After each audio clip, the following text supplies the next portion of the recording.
You know, when you walk through a city, you see those little patches of green everywhere. Parks, traffic islands, the strips along the sidewalk. We just kind of assume it's nature, right? But what if I told you some of that green is hiding a pretty big secret? A secret that might make you think twice about the very ground beneath your feet. So let me just ask you, is that perfect green lawn in your local park actually plastic? It's a weird question, I know, but for more and more of our urban spaces, the answer is a surprising yes. That artificial turf looks so easy and convenient, but it comes with a massive environmental price tag that we're only now starting to really understand. So what's the big deal? What are the hidden problems with that seemingly perfect green carpet? Let's get into it. Okay, so the issues with artificial turf are pretty serious.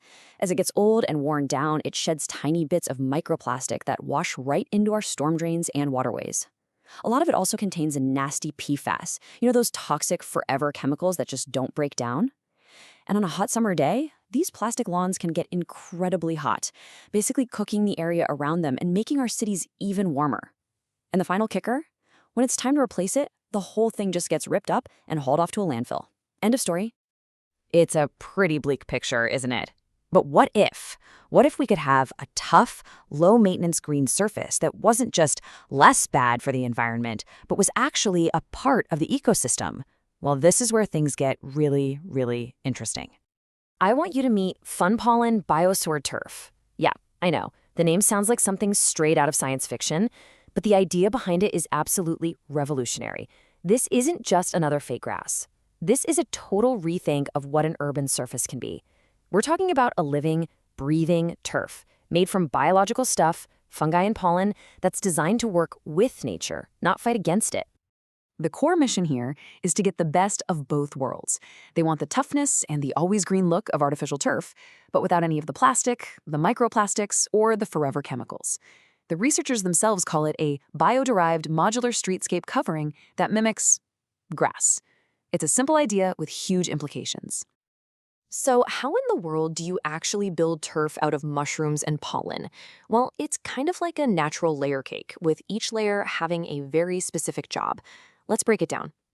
It all starts with the foundation, the mycomesh. Picture a strong grid made of hemp fiber and minerals. But here's the magic part. They introduce mushroom mycelium. That's the root system of the fungus. And it grows all through that grid, binding everything together into a super strong yet breathable base.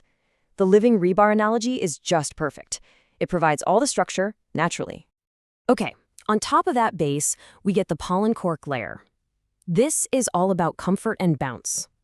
It's made from the incredibly tough outer shells of pollen grains, mixed with cork and biochar. This whole mix acts like a natural sponge. It can hold on to moisture, which keeps the surface cool, and it gives you this nice, shock-absorbing cushion when you walk on it. Now, for the part you actually see and touch, the fungi fiber turf. This is a soft, felt-like layer made of fungal fibers that have been shaped to look and feel just like blades of grass. And that vibrant green color? It comes from a natural dye made from algae. Not a single piece of plastic to be found. It's the soft green skin of the whole system. And here is the final, absolutely brilliant touch, the edge seedlets. Along the edges of these turf panels, they embed tiny seeds, things like microclover, and their job is to actually sprout and grow, creating a living seam that blends the panels together. But get this, they also capture nutrients from street dust, literally plugging the biosword right into the city's ecosystem. How cool is that? Okay, this all sounds incredible in a lab, but the big question is, can it work in the real world? Well, the researchers have a very clear, very methodical plan to take this from an idea on a lab bench to an actual part of our neighborhoods. It all starts with a super rigorous 90-day testing plan. First, they take small samples and just beat them up in the lab. They blast them with heat, soak them with water, and put them under mechanical stress. Then, they use a rain simulator to make absolutely sure no bad stuff leaches out. And only after it passes all those tests does it get to move to a real-world pilot strip on a public sidewalk. And that little pilot strip is just the beginning. The plan is to scale up, step by step.